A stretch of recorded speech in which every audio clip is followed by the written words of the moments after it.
LAYLEH SHEMMO shuns the colors she's surrounded by. She will only wear black until her missing husband, Cairo, returns.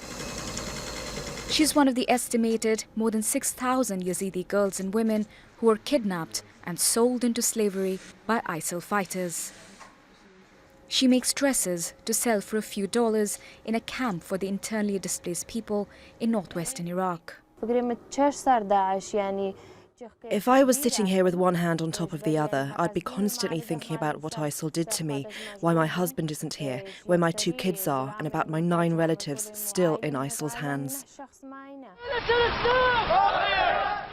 ISIL fighters invaded the city of Sinjar in 2014 and killed thousands of Yazidis. UN investigators described the attack as genocide, saying the Yazidis were systematically targeted for their religious beliefs. It took 15 months for Kurdish Peshmerga fighters to force ISIL from Sinjar. Around 3,000 Yazidis are still missing, half of them women. Earlier this year, UN teams began exhuming bodies from mass graves to identify the dead and gather evidence of ISIL atrocities for eventual trials.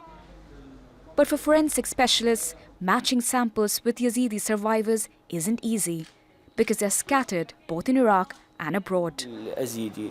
The Yazidi community was dispersed across many countries after being heavily persecuted by ISIL.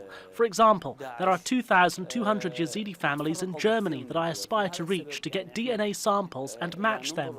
There are 800 families in Australia, 800 in Canada, and nearly 100 or 150 in France.